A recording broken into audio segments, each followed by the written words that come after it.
Ya, Doc, güey, es que mi computadora anda de terca. Pero, güey, Ujú. Bueno, está bien.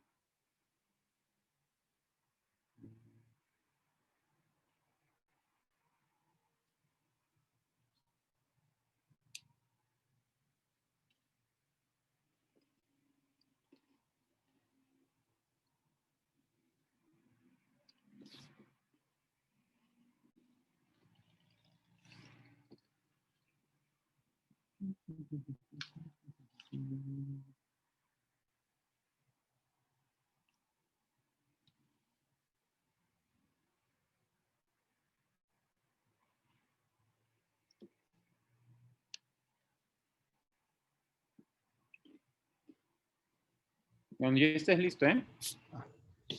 ¿sí se ve la pantalla? Perdón. Sí. Sí. Perdón, es que tenía el micrófono apagado, no me he fijado. Ok. Y bueno.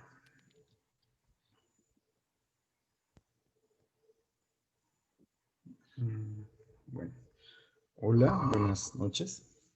Yo soy Daniel Mina Valencia y les voy a exponer hoy el tema de Guillain-Barré. No, de Guillain-Barré, perdón. Y vaya. Uy. Para empezar a definir qué es Guillain-Barré, primero vamos a definirlo como una poliradiculoneuropatía desmielinizante aguda autoinmune, ¿no? Esta va a tener un carácter progresivo, así como inflamatorio, y su daño va a ser predominantemente hacia los nervios periféricos. Esta va a estar desencadenada comúnmente por una infección bacteriana o viral. Se dice que esta enfermedad va a tener 4 características, que va a ser distal, es decir, puede comenzar en manos o pies, es gradual, o sea, no se instala abruptamente, sino que es de poco a poco, es simétrica, ya que afecta ambas extremidades, así como es ascendente, que va de abajo hacia arriba, o bien de distal aproximada. Con un poquito de contexto histórico, pues definimos que la primera descripción de parálisis fue en 1834 con Wardrop y Oliver. En 1859, Landry ya detalló la parálisis aguda como tal, y pues bueno, incluso hay una parálisis que tiene este nombre. Y aquí también definió lo que es una parálisis motora con insuficiencia respiratoria. Ya en 1916, aquí es cuando entra Guillain-Barré y Strobel, que publican un clásico informe. Y aquí, en este, además de la parálisis, se señala la afectación de los reflejos. Y también aumento de la concentración de las proteínas en el líquido cefalorraquídeo, sin elevación del número de células, pero eso lo explicamos adelante. Y por último, Miller-Fisher describe una variedad que se acompaña de afectación de los movimientos oculares, que se va a conocer como oftalmoplegia, y también define como la ataxia y la reflexia, en lo que más se va a conocer como el síndrome de Miller-Fisher. Permítanme que cierro la ventana porque no se escucha. Ahora, en la etiología lo más común va a ser encontrar casos por el Campylobacter jejuni o citomegalovirus. Después de esto sigue Epstein-Barr, virus de influenza, tanto A como B, preinfluenza, varicela zoster, rabia, adenovirus, etc., ¿no? También podemos encontrar hemófilos influenzae y brucela, y también se ha relacionado con algunas vacunas, incluso con la vacuna de la influenza H1N1, así como la de la rabia, pero la que proviene de ovejas. ¿Vale? Y también por algunas cuestiones de cirugía, casi como anestesia y traumas. Ahora, en la epidemiología se dice que en el mundo aproximadamente 0.89 a 1.89 de personas entre 100.000 están afectados. Predomina un poquito más el género masculino. Como ya se los había dicho, Campylobacter jejuni es el predominante con 0.25-0.5 casos por 100.000 habitantes. Después le sigue el citomegalovirus. En México, por ejemplo, su cifra es muy parecida a la que hay pues, en todo el mundo, siendo de 0.89 a 1.89 en 100.000 personas.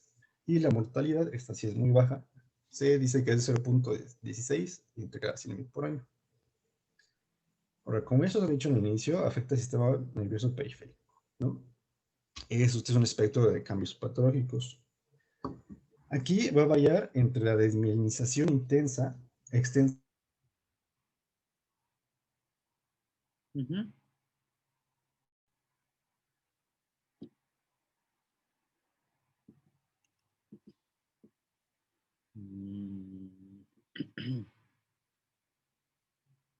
No te oigo. No te escuchas, Daniel. ¿Hasta dónde me escucharon? Hasta acá, fisiopato.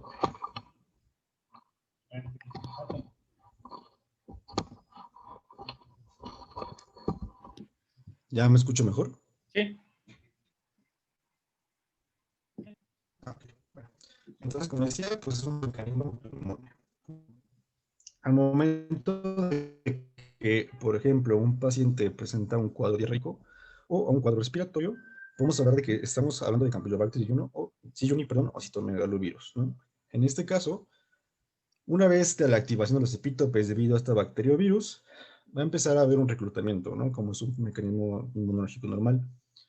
Empezaremos con un infiltrado de linfocitos T, y que estos más adelante van a empezar a disminuir los axones sensitivos y motores, y esto va a ser medido por macrófagos.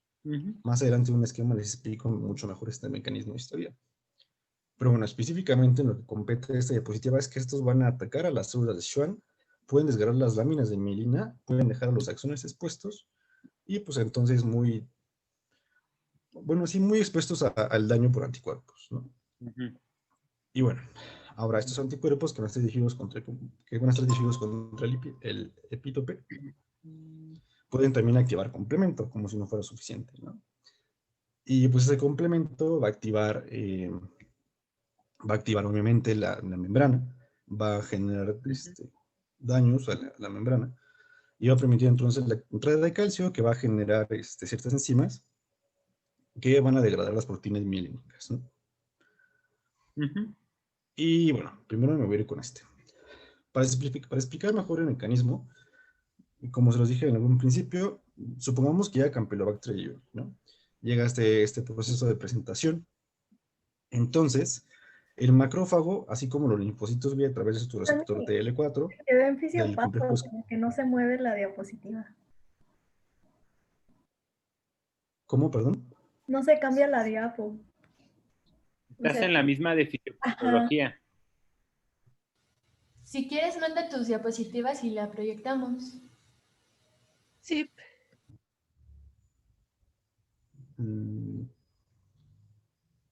¿Ya se movió? No. No.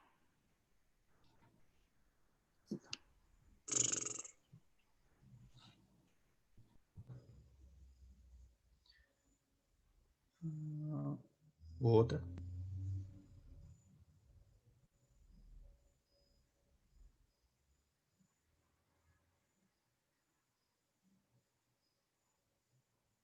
La siguiente, por favor.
El linfocito B reconoce, por ejemplo, a esta bacteria o a este virus a través de su receptor TLR4. Y posteriormente, estos van a activar al CD4 y más adelante al TGLPER2, ¿no? Esto va a ser gracias a las interleucinas 3, 4, 5 y 10. Después, esta célula B va a empezar se va a formar en un plasmocito que viene siendo un linfocito B maduro, y este va a empezar a generar inmunoglobulinas, predominantemente la IgG. Aunque en algunas literaturas, doctor, encontré que decían IgM. Pero dice que puede ser IgG o IgM. De hecho, las dos, ¿no? Como tú dices, es una teoría, ¿no? Pero es la del mimetismo celular. Sí. ¿Qué quiere decir? Que cualquier agente infeccioso o no infeccioso va a generar péptidos y proteínas similares, por eso se llama mimetismo, que va a condicionar una respuesta inmunológica, ¿no? Por eso se llama mimetismo celular, porque asemeja péptidos o proteínas normales. Pero sí puede estar IgG o IgM. Ah, ok, perfecto. Y bueno, ahora, ya que se producieron los anticuerpos, ahora sí vamos a lo que es la teoría del mimetismo. Una diapo anterior, por favor. Antes. Esa mera.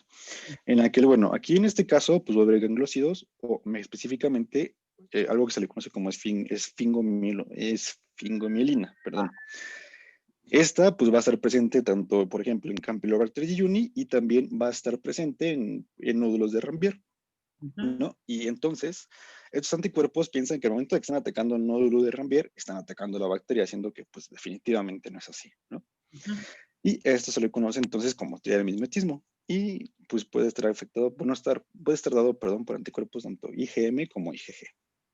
Y bueno, en una variante que es como la de Miller-Fisher, aquí la diferencia es que este anticuerpo, que va a ser conocido como anticuerpo GQ1B, va a atacar a los nervios oculomotores, pero esto ya se los explicaré más adelante. Esto es para entender en lo general la fisiopatología.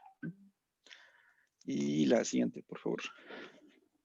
Y la siguiente. Y bueno, este es un cuadrito que pues prácticamente resume lo que hace cada anticuerpo con sus variantes y las formas que da, ¿no?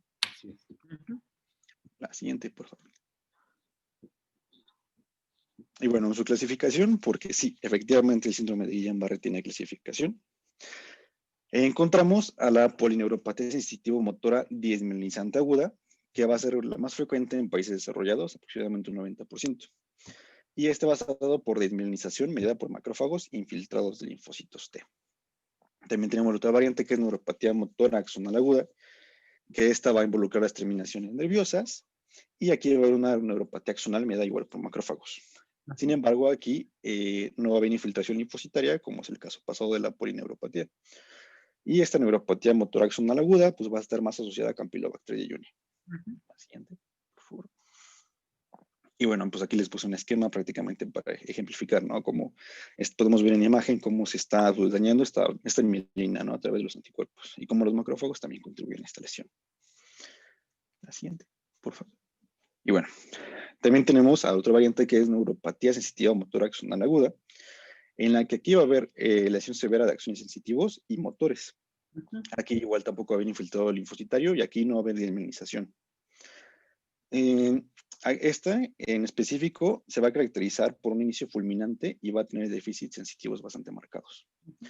Ya en el síndrome de Miller-Fisher, como os dije anterior, pues va a ser a través del inmunolina G para anglócido GQ1B en el 96%. Y aquí, pues específicamente van a reconocer a los nervios oculomotores, bueno, no específicamente, pero tienen esa variante, ese agregado, así como son las ganglionares de los dorsales y neuronas cerebelosas. Sí, por eso es que, por ejemplo, la variante del Miller-Fisher se puede confundir con una crisis miasténica, ¿no? Entonces, cuando vemos miastenia gravis, una alteración de la tos palpebral con alteración de los músculos oculares. Y es un diagnóstico diferencial, ¿no? La crisis miasténica con en una polineuropatía desmielinizante, variante Miller-Fisher. Son diagnósticos diferenciales. Sí, así es. Y bueno, aquí les puse un esquema en el que prácticamente pues vemos aquí una diferencia, ¿no? Entre lo que es la desmielinización a través del anticuerpo, cómo se activa el complemento, genera entonces este daño y pues, abre los poros, se mete calcio y empieza a generar daño también al macrófago, ¿no? Aquí es donde se pierde pues ya en vez de que haya una desmielinización, aquí es donde directamente llegan los anticuerpos y el macrófago a dañar lo que es el axón, ¿no? Incluso se puede ver en la imagen cómo los anticuerpos están dándole el axón y también cómo el macrófago como que se infiltra a través de la vaina de mielina y empieza a atacar el axón, ¿no? Aquí en la variante de Miller-Fisher. Dependiendo de donde sea o los autoanticuerpos afecten, va a ser la variante. Si causa alteración axonal, pues vamos a tener alteraciones motoras, ¿no? Si causa desmielinización, vamos a tener alteraciones motoras y sensitivas, porque está causando desmielinización, ¿no? Total. Entonces, dependiendo de dónde afecte los autoanticuerpos o se presenten los autoanticuerpos, va a generar el cuadro clínico, pero la mayoría son cuadros desmielinizantes agudos, y como bien dijo el doctor, el de predominante pues es el motor, ¿no? De ahí ya viene.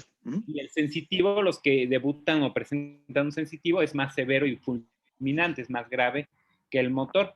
Por eso es que se asocia, por ejemplo, a muchas vacunas el Guillain-Barré, siendo que la de la influenza es como de las que más se asocian, pero realmente el porcentaje que pusiste es muy alto, ¿no? Los porcentajes que se asocian al Guillain-Barré son bien bajitos, menos del 1%. Y hay otras vacunas que tienen un poquito más de asociación, que es, por ejemplo, la triple viral, que es la de sarampión, rubiola y parotiditis. Se asocia también a un poco más elevado al síndrome de Guillain-Barré. Por eso es que también ahora que salió lo de la vacunación para el SARS, para el COVID, pues también ha habido casos variantes, sí, pero muy aislados de Guillain-Barré por el mimetismo. Eso explica por qué estas vacunas se pueden dar esta polineuropatía, porque hacen un mimetismo celular, ¿no? Y generas autoanticuerpos. Sí, así es. Bueno, y por último, en esta diapositiva, pues era para ver igual aquí cómo afecta específicamente los anticuerpos a los nervios oculomotores, ¿no? Y pues ya, la siguiente, por favor. Y bueno, esto pues nada más es un cuadro resumido para ayudar con fines de estudio, ¿no? Pero es prácticamente lo mismo. Y la siguiente, por favor. Y bueno, ahora sí, en las manifestaciones clínicas. Esto lo tomé de la guía de práctica clínica de la atención a primer nivel. Y esto fue con el fin de pues, desglosar más, ¿no? Tanto lo que nos va a decir el paciente, así como lo que nosotros vamos a ver. Y bueno, antes de esto hay que recordar que es importante saber que en la clínica, si este proceso autoinmune afecta a una raíz posterior, la afectación va a ser sensitiva, ¿no? Ahí vamos a tener entonces parestesias, déficit sensorial, disminución de la sensibilidad de la temperatura, así como dolor. Y si, por ejemplo, daña la raíz anterior, vamos a tener déficit motores, como parálisis flácida, que la parálisis flácida va a ser como que el cuadro clínico, ¿no? A grandes rasgos del Guillain-Barré. Y también puede haber paro respiratorio si avanza, ¿no? Y se complica. Y bueno, los síntomas de Guillain-Barré pueden alcanzar un máximo alrededor de los 12 días de evolución, ¿no? Puede ser incluso, algunas literaturas mencionan que es menos de 14, y por eso es una polirraricodenopatía aguda, ¿no? Y bueno, en el interrogatorio, al momento de que nosotros preguntamos al paciente qué es lo que siente, diga, principalmente en músculos del cuello, de extremidades o parálisis. Y también muchos mencionan que tiene dolor de espalda, ¿no? Va a haber una falta de coordinación, cambios en la sensibilidad y dolor muscular, que pueden asimilarse a calambres. La siguiente, por favor. Y bueno, los menos frecuentes, pues vamos a encontrar muchos, ¿no? Estos van a ser variantes. Puede ser visión borrosa o doble, puede ser tropezas o caídas, que estas son un poquito más frecuentes. Puede haber palpitaciones, contracciones musculares, cefaleas, mareos, incluso síntomas gástricos, porque recordemos que, por ejemplo, Campylobacter jejuni genera un cuadro de diarrea. Por cambios en la sudoración, incontinencia vesical, constipación, así como cambios de color en la temperatura de la piel, y que eso también se le puede conocer como flasting, que tiene un color rojo de la piel, debido a complicaciones que esto genera, pero más adelante lo veremos. Y la siguiente, por favor. Y bueno, ya cuando hablemos de que este paciente tiene una enfermedad más avanzada, nos va a decir que tiene dificultades para la deglución, va a empezar a tener cialorrea, obviamente nos va a decir que va a haber mucho. Puede tener dificultad respiratoria, así como desmayos, y pueden tener otros datos de disfunción autonómica, como arritmias o taquicardias, ¿no? La siguiente, por favor. Y bueno, ahora sí, nosotros, en la exploración física, lo primero que vamos a ver, pues va a ser una disfunción motora, ¿no? Que recordemos que va a ser simétrico, o sea que siempre vamos a ver debilidad simétrica, ¿no? Y bueno, aquí puede ser extremidades proximal, ya sea distal o global, ¿no? Vamos a tener debilidad de músculos del cuello, de la respiración, y puede haber parálisis de nervios craneales, de lo que es desde el nervio oculomotor hasta el nervio facial, e incluso desde el glosofaringio hasta el hipogloso, ¿no? Va a haber reflexia y fatiga de músculos de las extremidades. Y también en la disfunción sensitiva vamos a tener pérdida del sentido de la posición, de la vibración, del tacto de dolor, porque también recordemos que puede incluso en algunas variantes activarse, generar daños en niveles cerebelo, ¿no? O incluso cuando se afecta, pues, estos pares craneales, pues también, por ejemplo, el troclear, pues puede hacer que perdamos este sentido de la posición. La siguiente, por favor. Y en la disfunción autonómica, pues ya vamos a ver aquí que ya hay una disfunción del sistema nervioso autónomo, en la que pues vamos a empezar a ver, puede ser taquicardias o radiarritmias, hipertensión, grandes funciones del pulso y de la presión, pupilas tónicas, cialorrea, anidrosis o diaforesis, y un tono vasomotor anormal. Y aquí es donde vamos a lo que es el flasting, que es que esta persona tiene un color rojizo, ¿no? Ya que no puede, ya que sus vasos sanguíneos no tienen la constricción correcta y se mantienen en vasodilatación, ¿no? Y la siguiente, por favor. Y bueno, pues son imágenes, pues para los que son de relación de imágenes, pues para ver la ingurgitación venosa, la simetría pupilar y pues la anidrosis, ¿no? Y bueno, en niños, pues bueno, los puse porque en los niños, pues lo que más predomina son la debilidad, ¿no? Así como el dolor. Obviamente, pues va a haber hiporreflexia, ataxia y parestesias, ¿no? Y ya más de ahí para abajo, pues puede haber cefalea, mareos, dolor lumbar, falla respiratoria, taquicardia, y vaya, es prácticamente el mismo cuadro clínico que un adulto, solo que puede variar incluso en los porcentajes. Exacto. Y es un poco más frecuente en niños y en adolescentes que en adultos. De hecho, entre más grandes es menos la frecuencia, pero es más frecuente en adolescentes y en niños esta enfermedad. Sí, algo así ha habido. Incluso, pues, veremos que el pronóstico, pues, obviamente es mejor en niños, ¿no? La siguiente, por favor. Y bueno, y en las características clínicas de las variantes, pues bueno, lo que es importante del síndrome de Miller-Fisher va a ser la oftalmoplegia, la reflexia y la ataxia, ¿no? Así, con esas tres vamos a ver qué es síndrome de Miller-Fisher. En la siguiente, por favor. También tenemos variantes como es la neuropatía sensitiva aguda, que aquí, pues como su nombre lo dice, va a haber pérdida sensitiva, va a haber reflexia. En el momento de que se le hace un estudio de electroencefalorraquídeo, vamos a ver hiperproteinorraquia. Y también en las pruebas de neuroestimulación, vamos a ver que va a haber disminución de velocidades de conducción, ¿no? Pero es prácticamente lo mismo que en un cuadro general de Guillain-Barré. También podemos tener poliomielitis craneal, que aquí va a haber parálisis de múltiples nervios craneanos, y el más común va a ser el facial con parálisis bilateral, ¿no? La siguiente, por favor. Y bueno, también tenemos pandisautonomía aguda, que esa semana va a manifestar por aparición de trastornos autonómicos, con leve compromiso motor. Y también el síndrome de Guillain-Barré puede cursar con encefalopatía, ¿no? Y aquí va a haber pues, las manifestaciones clínicas básicas y además pues, va a manifestar síntomas encefalopáticos y el tallo cerebral, o sea que pues, ya va a ser un cuadro mucho más grave. Y más adelante tengo una imagen que se los explica. La siguiente, por favor. Y este es el artículo que nos proporcionó el día de hoy, doctor. Que me pareció muy importante y muy interesante para pues, prácticamente resumir estas variantes, ¿no? Tanto pues de que el cuadro normal, cuando es motor, cuando es parapético, cuando es cervicobraquial, cuando es bilateral con la parestesia, cuando es sensorial, síndrome de Miller-Fisher y pues con la encefalitis, ¿no? Y pues bueno, aquí podemos ver las características clínicas de cada uno de estos. La siguiente, por favor. Igual esta imagen está perfecta porque pues aquí podemos ver cómo en cada una de las diferentes enfermedades vamos a tener en algunas predominantemente síntomas sensoriales predominantes, en algunos motores, y como por ejemplo, también podemos ver la ataxia, ¿no? Y como por ejemplo en el síndrome de Miller-Fisher, pues vemos esta ataxia, esta oftalmoplegia marcada en la cara, y como ya en el síndrome en el que hay encefalitis, pues prácticamente podemos ver todo, ¿no? Todo lo que es dañino ahí, como se puede ver en las imágenes. La siguiente, por favor.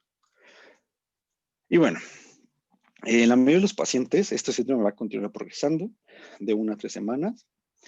2/3 de los pacientes no van a ser capaces de caminar de manera independiente cuando la máxima variabilidad es alcanzado. Y la insuficiencia respiratoria va a producir aproximadamente el 25% de estos. La siguiente. Ahora, para el diagnóstico, igual es de una guía de práctica clínica y pues es algo largo, pero son criterios diagnósticos que fueron dados por Albury y Kornblatt, ¿no? En los cuales tenemos, para empezar, criterios requeridos para el diagnóstico, en la cual vamos a ver que se necesita una debilidad progresiva en más de un miembro, en la que aquí la afectación puede ser variable, ya sea puede ser en las piernas, y puede haber o no ataxia, o también puede ser parálisis total de las 4 extremidades, así como parálisis facial, hepatoplegia, ¿no? En la siguiente va a ser arreflexia universal, y que, bueno, pues puede ser en los diferentes nervios, ¿no? Bueno, en diferentes nervios, pero en diferentes formas, como bicipital, etc. En la siguiente, por favor. Y bueno, sé que es mucho texto, pero pues bueno, son criterios y pues no sabía cómo resumirlos. Y bueno, ahí están también los rasgos que apoyan fuertemente el diagnóstico, y aquí estos rasgos clínicos van a estar dados por orden de importancia, ¿no? En el número 1 vamos a ver que va a haber una progresión de la debilidad, que el 50% va a alcanzar esta máxima en 2 semanas, el 80% en 3 y el 90% en 4.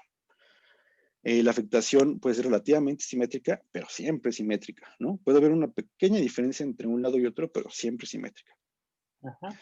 Vamos a ver síntomas sinus-sensitivos leves, afectación de los pares craneales, predominantemente en el 7, esto va a generar una debilidad facial del 50% aproximadamente, y también pueden afectarse por los nervios, el nervio hipogloso y el glosofaringeo, ¿no? Y esto nos puede generar pues, incluso problemas para hablar.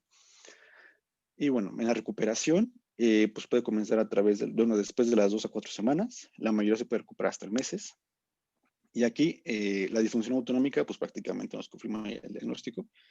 Y aquí pues vamos a ver lo que complica más este cuadro, ¿no? Como la taquicardia, la hipotensión, la hipertensión, los signos vasomotores, ¿no? Y esta disfunción autonómica es importante marcar que pues es un poquito más intensa en la infancia, ¿no? Y aquí pues hay ausencia de fiebre al comienzo. En la siguiente, por favor. También tenemos rasgos clínicos variantes, es decir, que pueden estar o no, y estos no van en orden de importancia, ¿no? Aquí puede haber una pérdida sensorial severa con dolor, que en los niños va a ser un síntoma muy común. La progresión también puede ser más allá de las 4 semanas. Puede haber un cese de la progresión sin recuperación o con secuelas permanentes importantes. Aquí puede haber una afectación de esfínteres, ¿no? Ya que estamos hablando de que esta enfermedad pues afecta al sistema nervioso autónomo e incluso puede generar retención urinaria, ¿no? Al momento de que perdemos el control del esfínter urinario, pues esto genera que pues se llene, ¿no? La vejiga y pues genera esta retención. Y pues vaya, ¿qué más? Y también puede haber afectación del sistema nervioso central, ¿no? Pero bueno, si ya estamos hablando de que se afecta el sistema nervioso central, pues también es muy importante aquí establecer un diagnóstico diferencial porque puede que se trate de otro diagnóstico. Y ahora también parte de estos criterios, los criterios de icosofalorraquídeo. Bueno, pero de los clínicos, acuérdense, los más importantes son 2. Reflexia, ¿no? Y debe ser simétrica. Y debe ser simétrica. Y la otra es la debilidad progresiva en uno o más miembros, ¿no? Dependiendo. La clásica es la que te van a escribir, como dijo el doctor al principio, ascendente, ¿no? Pero como vieron en el esquema y en el artículo que les mandé, no necesariamente empieza en miembros pélvicos y va ascendiendo. Puede empezar en miembros torácicos, dependiendo, ¿no? O como ya dijo el doctor, alguna afección de algún par craneal, que vendría siendo lo menos frecuente, pero los requeridos son a fuerza debilidad progresiva y la reflexia o distal, ¿no? También es importante saber que existen los que son criterios contrarios, ¿no? ¿Qué quiere decir eso? Que lo podemos descartar si pensamos que vamos a tener un paciente con una debilidad asimétrica, sería un criterio para descartarlo. La otra podría ser que como dijo el doctor, la debilidad o la disfunción más bien urinaria o intestinal sea persistente, porque la retención aguda de orina o las manifestaciones a nivel gastrointestinales o de la vejiga se van a revertir, pero si es persistente, podríamos estar pensando en otra patología. Y obviamente ahorita lo que va a decir el doctor en lo líquido cefalorraquídeo. ¿En qué otra podríamos pensar? En una que se llama esclerosis lateral amniotrófica, que sería como el diagnóstico diferencial ya de una polineuropatía como síndrome de Guillain-Barré. El doctor dijo algo bien clave al principio, que esta es aguda, porque se llega a presentar en menos de 14 días. Si ya estamos hablando más de 14 días, pues estamos ante otra enfermedad, otra patología. Y la que a veces, aunque también es menos frecuente, no es tan frecuente, pero es la esclerosis lateral amniotrófica. Sí. Síguele. Sí, gracias, Doc. Y bueno, aquí en el líquido cefalorraquídeo va a ser muy característico algo que se va a conocer como disociación albuminocitológica, ¿no? Esto quiere decir que vamos a encontrar aquí más proteínas que células. Es importante tomar en cuenta que al momento de que empiece esta enfermedad, si se le realiza esta prueba de líquido cefalorraquídeo antes de la primera semana, puede aparecer normal. Pero ya después de la primera semana, ya puede haber, por ejemplo, un mayor valor de proteína en dicho líquido, ¿no? Y pues digo, no puede haber, no hay pleocitosis acompañante, o sea que hay más proteínas que células. Y bueno. Y eso es importante de lo que acaba de decir, doctor. ¿Por qué? Porque si llega el paciente dentro de la primera semana y le hacen una punción lumbar, el líquido cefalorraquídeo va a estar normal. Ser normal.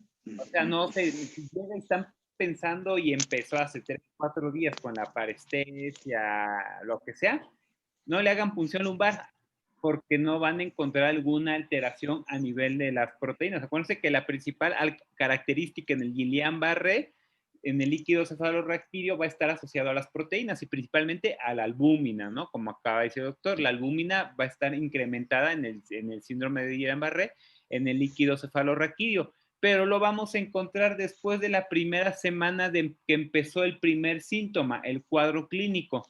Antes el líquido cefalorraquídeo va a ser normal, entonces no hay prisa por una punción lumbar al inicio.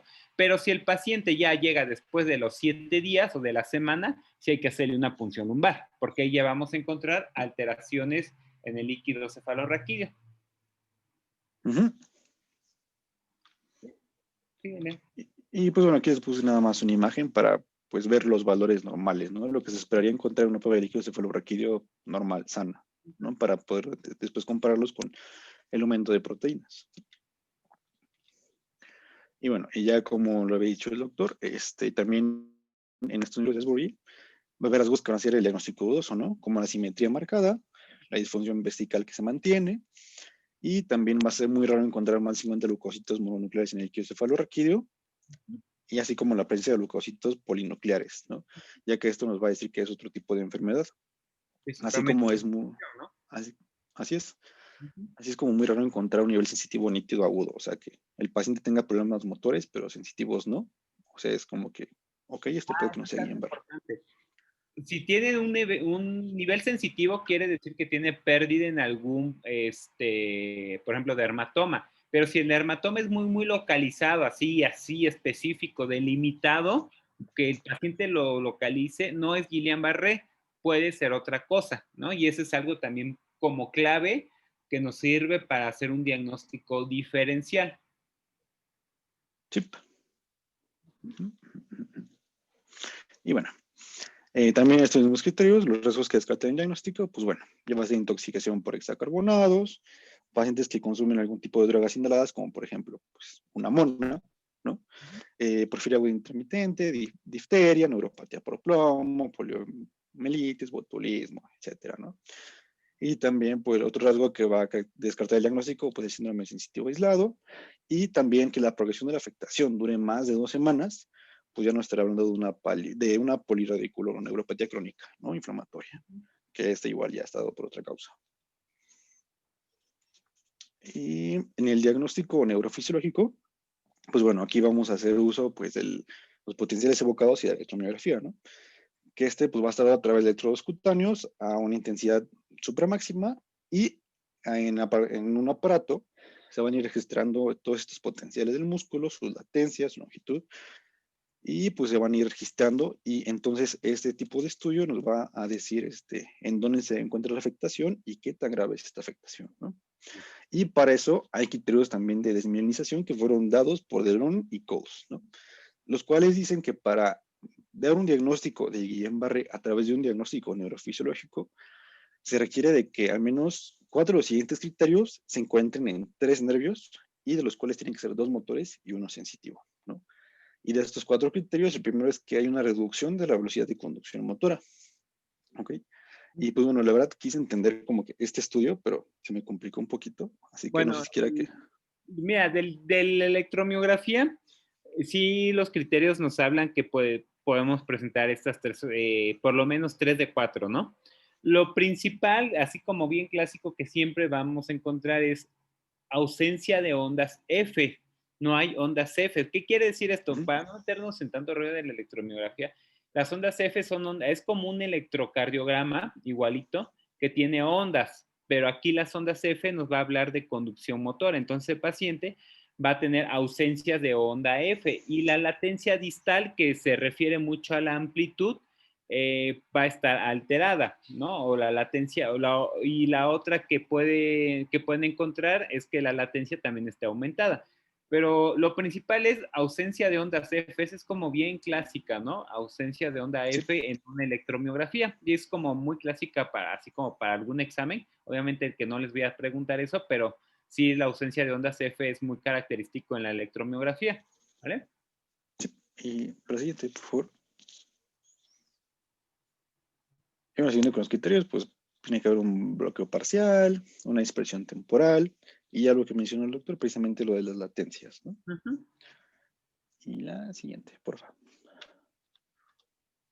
Y bueno, también ahí está lo que igual que mencionó el doctor, que es la ausencia de ondas F, y pues también la velocidad de conducción sensitiva pues puede disminuir, ¿no? O aumentar. Y bueno, aquí pues nada más les puse, pues por si hacía falta, dónde se coloca cada uno de estos electrodos, dónde está el electrodo activo, el de referencia, dónde se hace el sitio de registro y el sitio de estímulo, ¿no? Para más o menos tener una idea de cómo se realiza este estudio. La siguiente, por favor. Y bueno, también se menciona que se puede también realizar electromiografía de aguja, pero no es de gran utilidad, a menos de que pues estemos hablando de que queremos buscar signos de denervación en formas de daño axonal, ¿no? Y en todo caso, pues es un poquito más fiable el estudio de potenciales evocados al estimular el nervio, ¿no? Y la siguiente. Ahora, también tenemos una escala de discapacidad, ¿no? Esta fue dada por Hughes y colaboradores, en la cual vamos a tener del 1 a 7 esta escala. En el primero dice que es un paciente sano, en el 2 un paciente con síntomas menores y que es capaz de correr, 3 que camina más de 10 metros con apoyo, pero no puede correr, en la 4 que camina más de 10 metros, pero en espacios abiertos y con apoyo, 5 que ya definitivamente no puede caminar, así que está confinado a silla de ruedas o cama, y ya en el 6 estamos hablando de que pues ya incluso hay un compromiso nervioso que genera problemas a nivel diafragmático y pues entonces tiene que estar con ventilación asistida, y ya si avanza esto, pues ya llega a la 7 que es la muerte.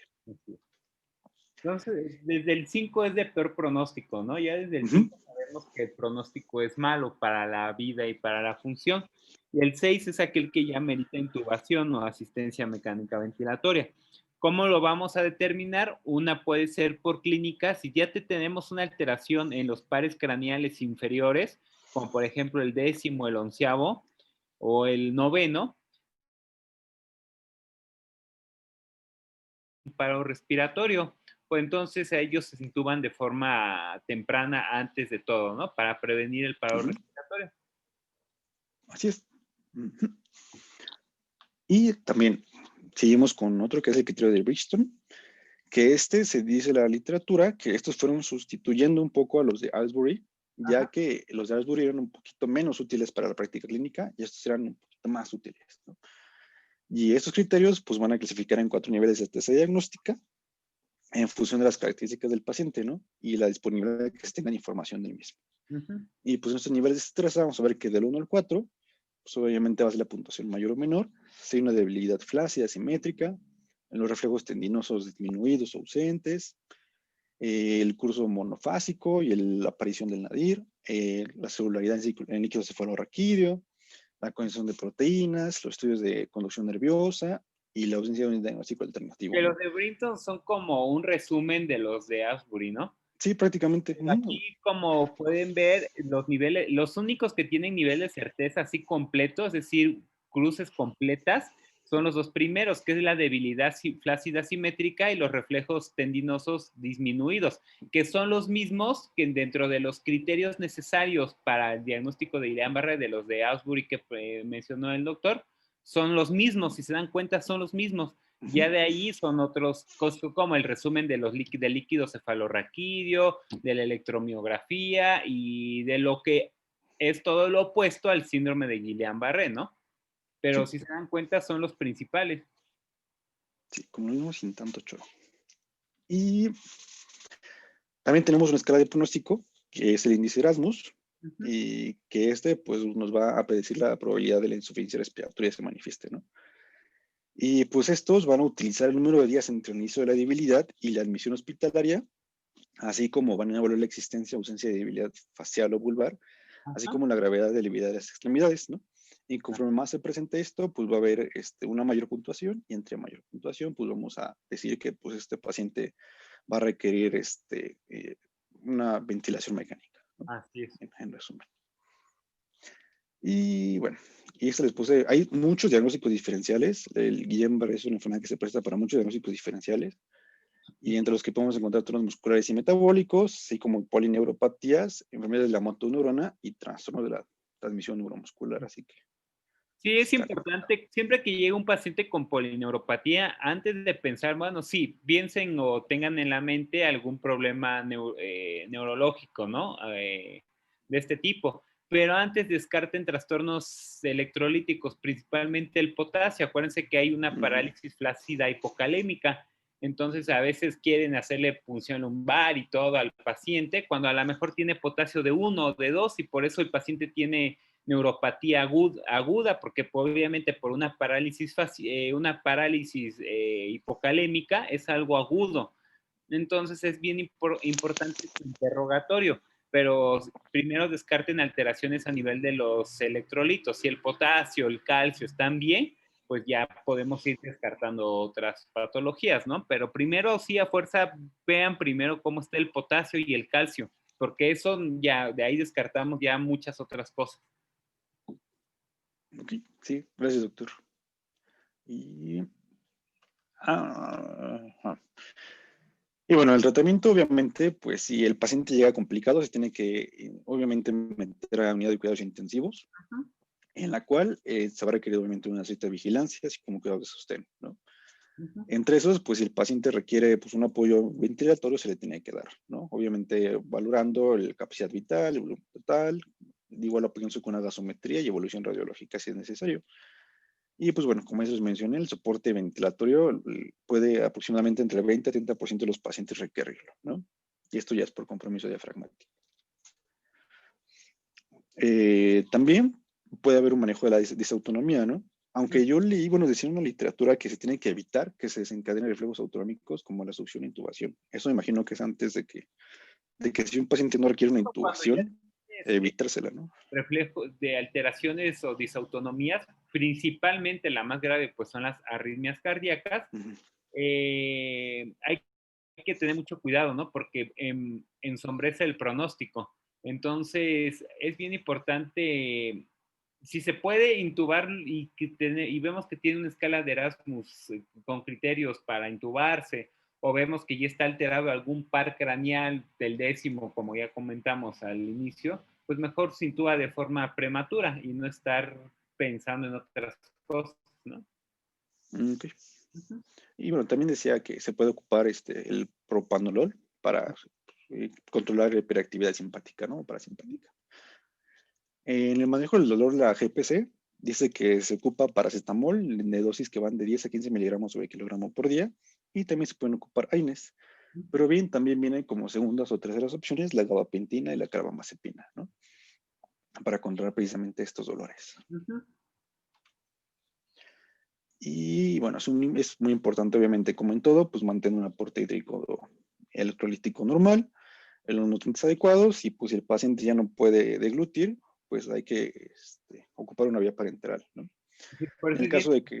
siempre chequen el reflejo nauseoso y de deglución, porque si no lo revisan y le dejan comida al paciente, se va a broncoaspirar. Entonces, si ven que está abolido, pues ya hay una vez una sonda. Y en los pacientes que pues que tienen pues pérdidas motoras, a lo mejor en lo que no puedan ya establecer palabras, pues se menciona que pues a veces, como es normal, si no puede hablar este paciente, si no se puede expresar, pues empieza a presentar ansiedad, miedo, inclusive pánico, que pues al fin de cuentas pues sí pueden agravar un poquito más la situación, ¿no? Así que pues es importante pues mantener al paciente en calma, como en todo. Y la siguiente, por favor. Y ya entrando al tratamiento específico, tenemos a la plasmaferesis, ¿no? Aquí se menciona en la GPC que tiene que ser de 200 a 250 mililitros sobre kilogramo de plasma en 4 a 6 sesiones durante 14 días. Y pues el propósito de este tratamiento va a ser que se remuevan anticuerpos y otros factores que sean dañinos del torrente sanguíneo.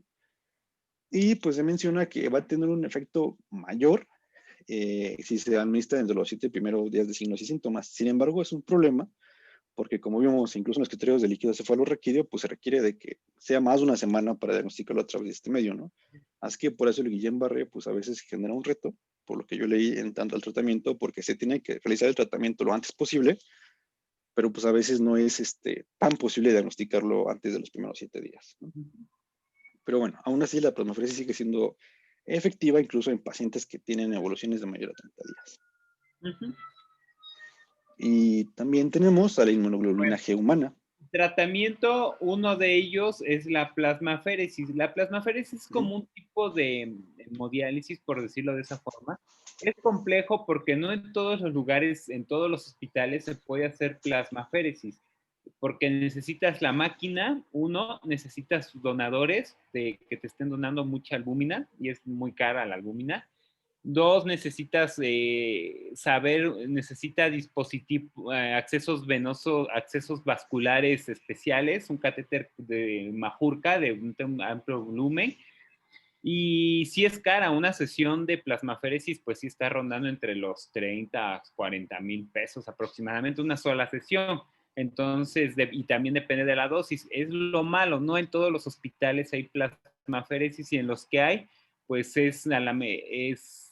son muy contaditos, ¿no? Entonces, pero sí, es muy buena la plasmaféresis. La plasmaféresis se prefiere mucho de elección en niños y en adolescentes, más que en adultos.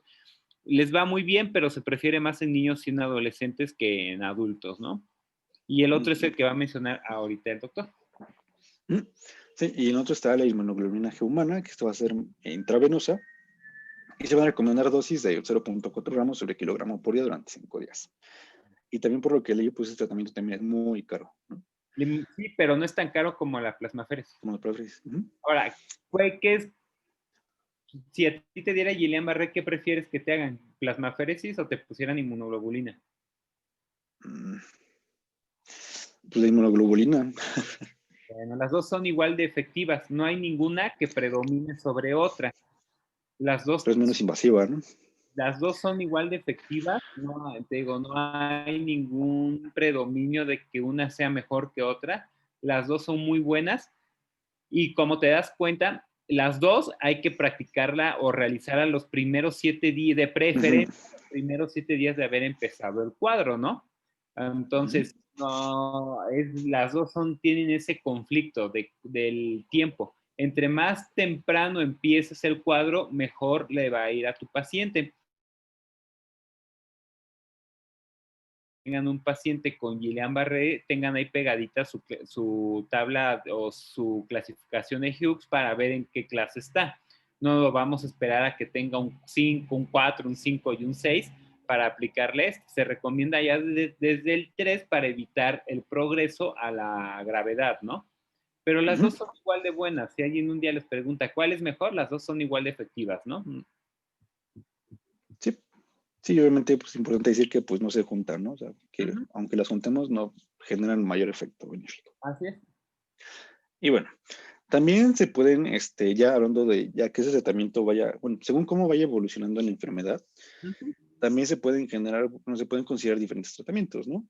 Si, por ejemplo, estamos en una situación en la que, bueno, la siguiente diapo, por favor. Ajá. Si empeora la situación funcional, si ya está, por ejemplo, en el estadio 3 de esta enfermedad, pues conviene tratarse con inmunoglobulina G o plasmaféresis, como lo hemos visto, ¿no? Y lo más antes posible. Si hay un curso estable, tras el empeoramiento inicial, pues puede ser nada más mantener una actitud de vigilancia y solo se va a tratar otra vez con plasmaféresis y inmunoglobulina si hay un retroceso, pero si no, nada más se vigila. Y si hay una mejora progresiva espontánea, pues se deja de tratar y pues igual se observa y se espera lo mejor, ¿no? Aquí es bien importante que no confundan. Aquí acuérdense, Guillain-Barré es plasmaféresis o inmunoglobulina. Nunca esteroides. Al Guillain-Barré no se le dan esteroides. ¿Por qué? Porque no tienen ningún beneficio ni mejoran ni disminuyen la mortalidad, ni mejoran el pronóstico. Entonces, por eso aquí en el Guillain-Barré los esteroides no están indicados, pues simplemente por eso, porque ni disminuye la mortalidad, ni mejoran el pronóstico, ni la funcionalidad. En Guillain-Barré, acuérdense, es inmunoglobulina y plasmaféresis. Sí, doctor, gracias. Y la siguiente, por favor. Y bueno, ya en el pronóstico, esa recuperación puede tardar semanas o incluso meses, ¿no? Dependiendo. Y dependiendo, obviamente, pues de la etiología, la clínica, la neurofisiología, así como otros marcadores bioquímicos que nos van a decir qué tan favorable o no es el pronóstico, ¿no? Se dice que el 5 a 10% tienen secuelas importantes y del 65% secuelas menores, principalmente con pies caídos y parestesias distales, ¿no? Luego de un año, los pacientes pueden, el 18% tener incapacidad para correr, el 4% dificultad en la marcha y el 4% pues, ya necesita un soporte ventilatorio pues, permanente, ¿no? Y el 15% aproximadamente no tiene ningún déficit residual y más de 2/3 pues, van a estar como sin nada después de un tiempo. Así es. Y en el pronóstico, pues obviamente los niños pues, son los que tienen mejor pronóstico. Me parece como en todo, ¿no? Entre más rápido le den terapia de rehabilitación al paciente, mejor va a ser su pronóstico funcional. Entonces, no retrasen también la rehabilitación. Es bien importante en este tipo de patologías. Sí. Y la siguiente, por favor. Y ya, por último, como en resumen, igual del artículo que nos mandó el doctor, que está muy bueno, que pues prácticamente nos dice en qué momento sospechar del Guillain-Barré, ¿no? Cuando hay una reflexia, cuando hay una parálisis bilateral, cuando hay parálisis facial o vulvar, ¿no? Y cuando hay ataxia.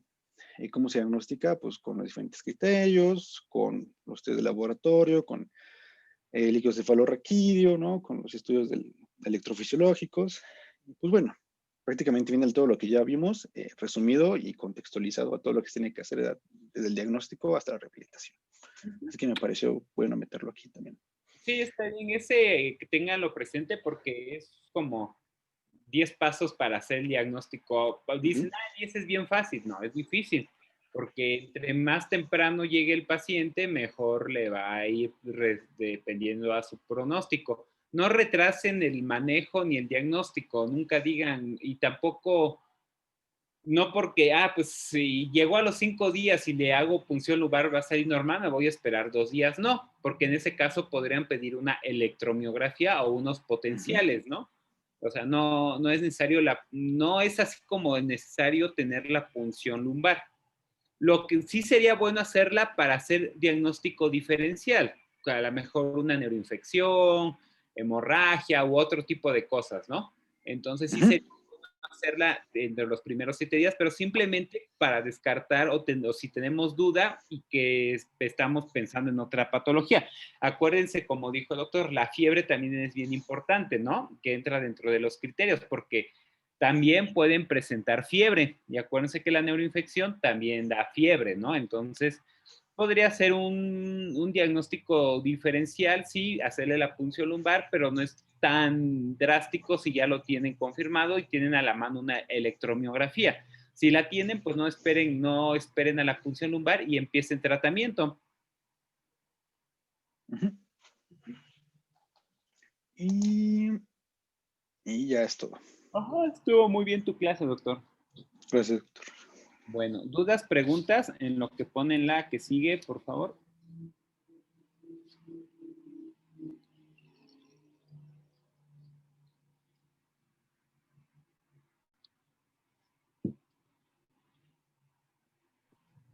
¿Dudas? ¿Ahí se ve? Sí. Yo tengo una duda. En los pacientes que están presentando Guillain-Barré post-COVID, ¿el tratamiento sería el mismo? Es raro, o sea, los pacientes que están presentando Guillain a ver, tú estás diciendo, es que depende, formula bien tu pregunta. Lo que pasa es que un doctor nos estaba comentando, me estaba comentando el otro día que le están llegando muchos casos de Guillain-Barré en pacientes que tuvieron COVID. Son muy pocos, muy pocos. Realmente lo que está descrito en la literatura del Guillain-Barré por COVID es raro. Ahora, post-COVID, el COVID se llama síndrome post-COVID, y el síndrome post-COVID se divide en dos grandes grupos, el subagudo y el crónico. Entonces, hay que hacer bien la diferencia si no es otro tipo de cosas, porque los casos de Guillain-Barré que se han presentado es durante la infección, demostrado con una PCR positiva para SARS-CoV-2, ¿no? Entonces, y los casos realmente descritos para Guillain-Barré durante el COVID son bien raros. De hecho, en la literatura mundial son muy pocos. Y búscalo para que veas que no te estoy engañando. Son bien pocos, o sea, no están descritos todavía tan frecuente, ¿no? Ok, gracias. Y respondiendo a tu pregunta, si llegaras a tener un caso de eso, se trata de la misma forma. O sea, tratas el problema neurológico. Ok, vale. ¿Alguna otra duda o pregunta?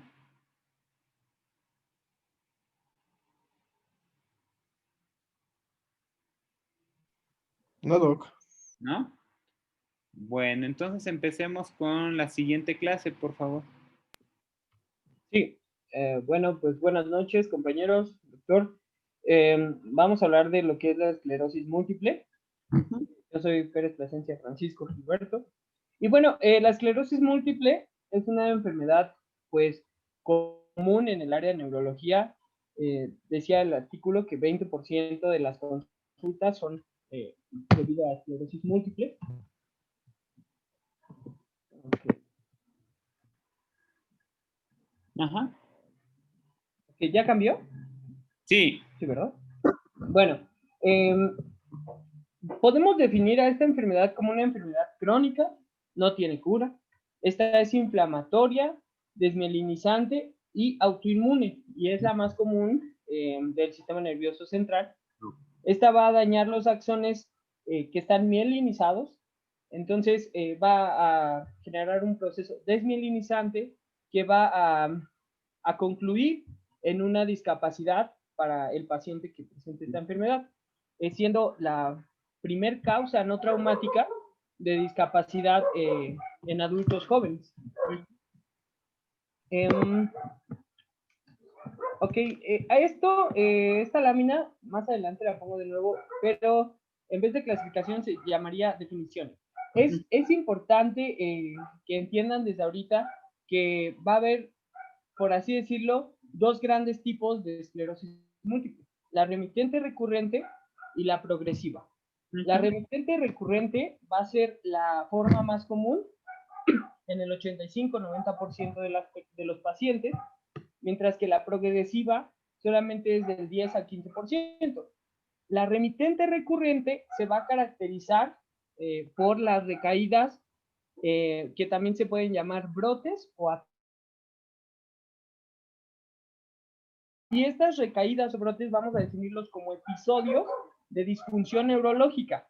Ajá. Y estas tienen una duración específica, que tienen que ser menos de 24 horas y no debe de haber fiebre o algún dato de infección.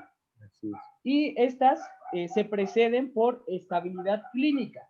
Uh-huh. Por eso el nombre de remisión, ¿no? Remitente recurrente. Uh-huh. Bueno, y en la progresiva vamos a tener dos grandes grupos que van a ser la primaria y la secundaria. Ya más adelante eso lo vamos a explicar, pero aquí generalmente no existen recaídas, entre comillas, ya más adelante veremos, y esta va a afectar a adultos un poco mayores, de los 39 a los 41 años en promedio, mientras que la remitente recurrente, que es la más común, va a ser afectando en un promedio de edad de 30 años, desde los 18 hasta los 29, hasta los 39 años se puede afectar. Y la mujer se ve más afectada en la remitente recurrente.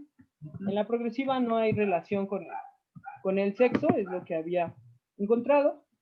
Y bueno, ya hablando de eso, la epidemiología se considera una enfermedad global, se encuentra en cualquier parte del mundo, aunque se incrementa en las zonas de Europa, Canadá, Estados Unidos y Noruega. Bueno, pero bueno, 2 millones de personas afectadas según la OMS Las edades, la edad media, habíamos dicho que el inicio es de 18 a los 31 años. Ajá. El sexo femenino se encuentra mayormente relacionado en relación 3:1 conforme a hombres, y la incidencia se estima que la global es de 33 casos por cada 100,000 habitantes, bueno, en el mundo. En Estados Unidos, que es el país con la incidencia más alta reportada, es de 140 casos sobre 100,000 habitantes, y en México hay estudios que van desde los 12 hasta los 30 casos por cada 100,000 habitantes. Bueno, en cuanto a los factores de riesgo, es importante decir que la esclerosis múltiple es una enfermedad la cual no se conoce aún a ciencia cierta su etiología. Entonces, estos factores de riesgo se consideran como, pues, cierta parte de su etiología, ¿no? Lo que la causa. Bueno, la principal, o por la que vamos a empezar, es la susceptibilidad genética. Se cree que hay más de 150 polimorfismos que se asocian a la esclerosis múltiple, y estos se encuentran cerca de genes asociados a la función inmune. Entonces, de aquí su característica, ¿no? La característica inmunológica. Hay un gen que es el HLA-DRB1, y este gen se ha encontrado que está ligado a la esclerosis múltiple.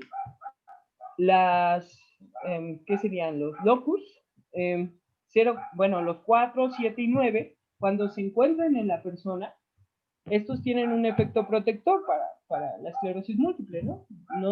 Puede que no te dé si los tienes. Y hay un mayor riesgo si la persona presenta, el que más se comenta es el locus 15, el DRB1 15.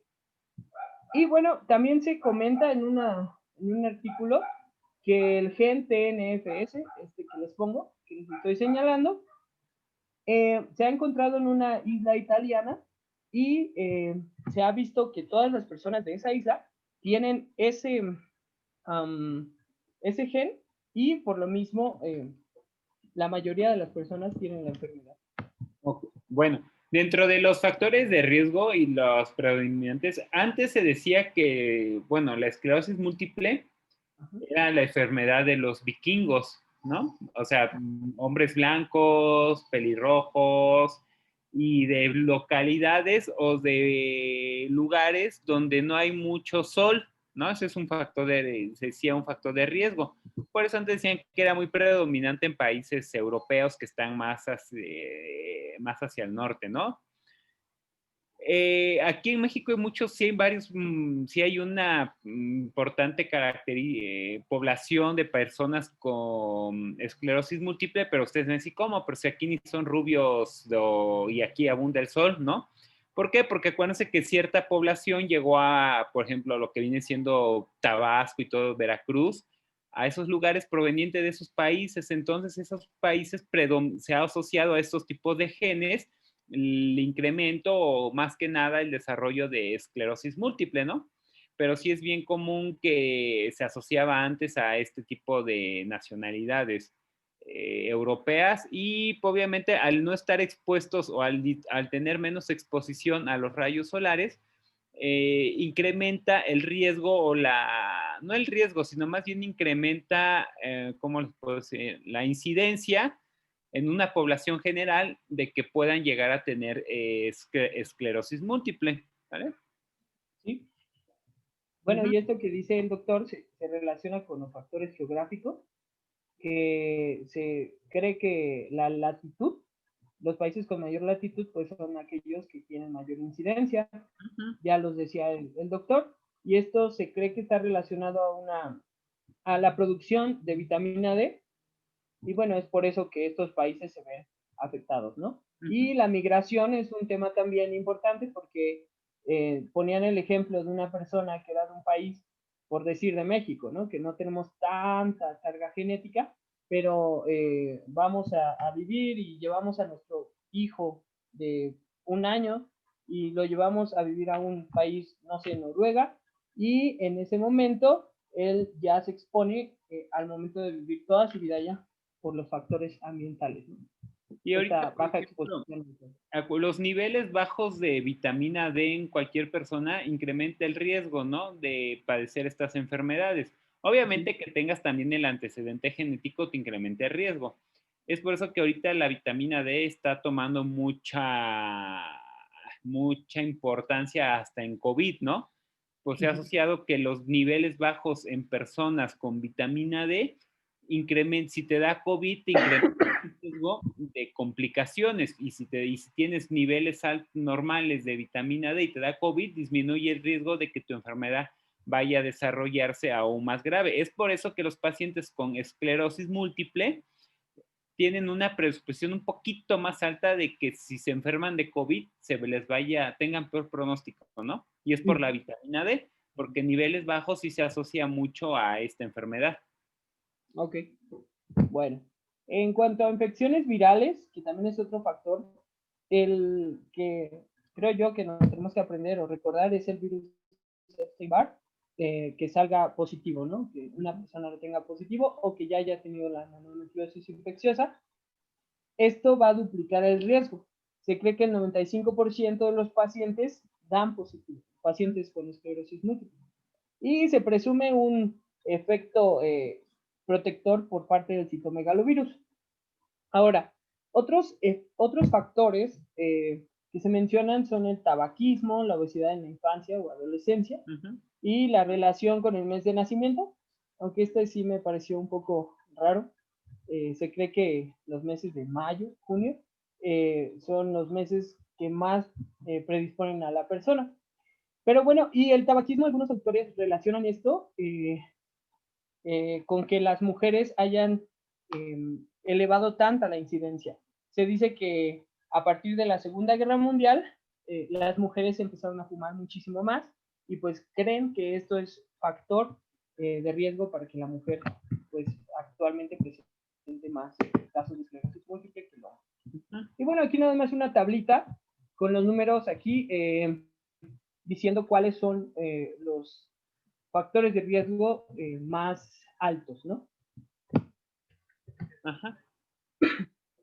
Y pues, bueno, ahí, esta ya la chica. Y la patología. Bueno, vamos a pasar, entonces, que se caracteriza por procesos inflamatorios con participación de células inmunológicas, ¿no? Esto es importante y me gustó reducirlo tanto así porque en esto se va a basar el tratamiento modificador de la enfermedad. Bueno, la característica principal van a ser las lesiones, o bueno, también se le llama el sello patológico de la enfermedad, son las lesiones inflamatorias perivenulares que conducen a placas desmielinizantes. Y también se podría decir que conduce a su nombre, ¿no? Recordemos que la esclerosis, pues van a ser engrosamientos que van a ser, por así decirlo, pues sí, un engrosamiento que va a ser el resultado de que el cuerpo va a intentar, o el organismo va a intentar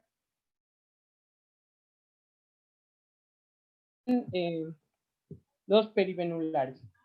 Y esto se va a reflejar como placas esclerosadas que van a afectar el área periventricular, la protuberancia y la médula espinal. Y esto es lo que le da el nombre de múltiple, porque afecta múltiples zonas del sistema nervioso central. Bueno, espero que no haya ninguna duda hasta aquí y seguimos con patología. Entonces, estos infiltrados inflamatorios van a contener principalmente linfocitos TCD8 que van a estar restringidos por complejo mayor de histocompatibilidad clase 1 y células B y células plasmáticas. Aunque esto se va a ver diferenciado si es recurrente, remitente o progresiva, ya sea primaria o secundaria. En la recurrente remitente se presenta una lesión clásica activa con inflamación linfocítica. Van a ver células, linfocitos TCD8. Y en la progresiva va a haber células B y células plasmáticas. Ok, de aquí que... bueno, y el daño y la desmielinización va a ser de los oligodendrocitos. Y aquí cabe señalar que al inicio de la enfermedad, cuando esta empieza, los axones van a conservarse.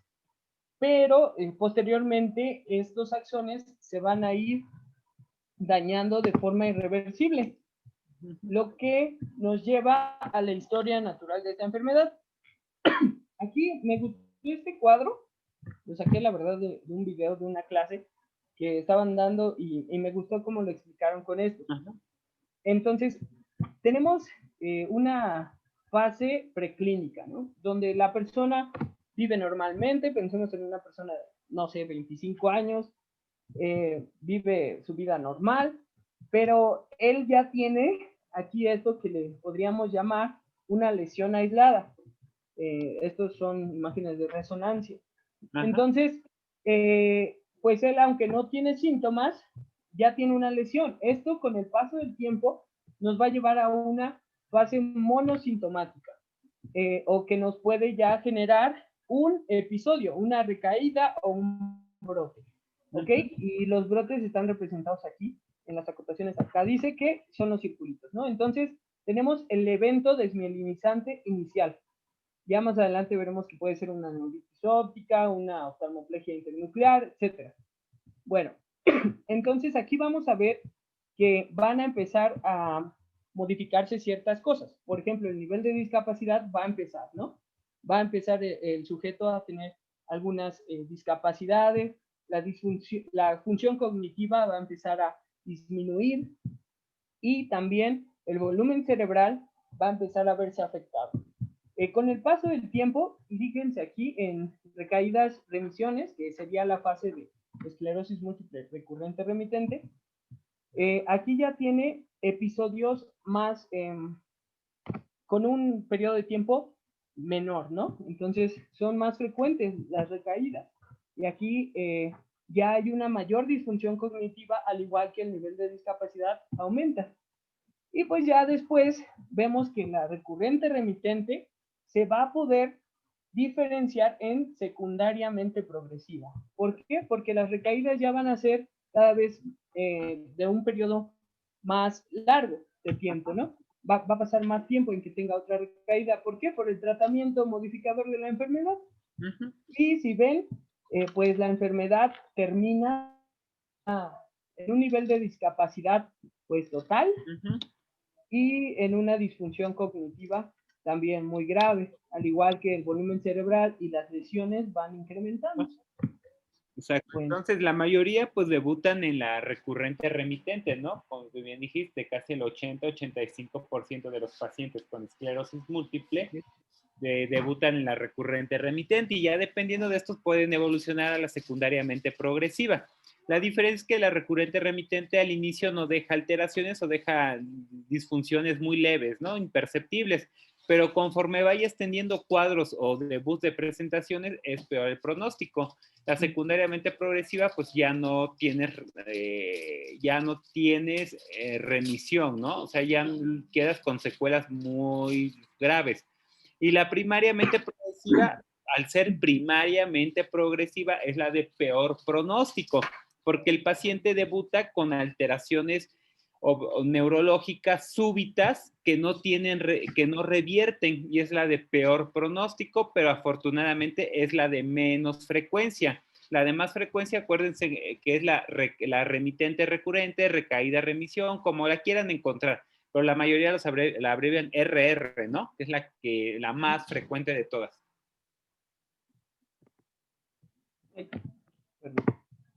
Ok, entonces, creo que sí. Sí, vamos a la presentación clínica. Entonces, esta enfermedad a mí me causó mucha como que malestar en la cabeza porque no sabía cómo se veía una persona con esclerosis múltiple o cómo sabíamos que esa persona puede tener esclerosis múltiple. Bueno, pues es porque, o esto se presenta porque empieza la persona con síndromes aislados o con síntomas que no son comunes de la edad, ¿no?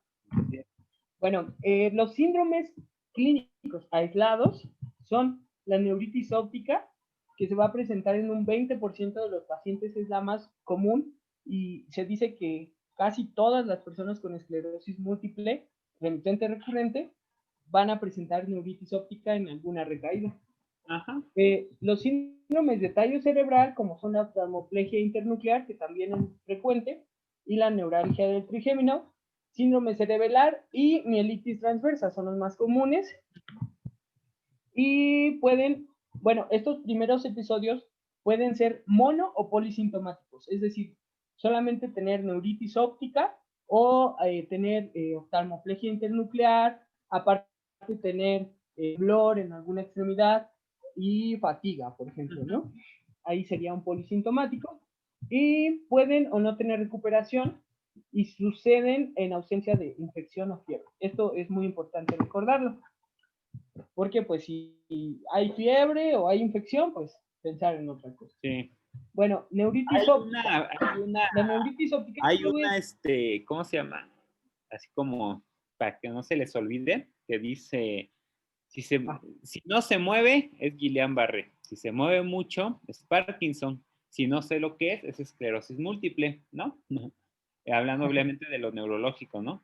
Entonces esto es en que tú dices, sí es bien difícil. El diagnóstico de esclerosis múltiple es un diagnóstico de exclusión.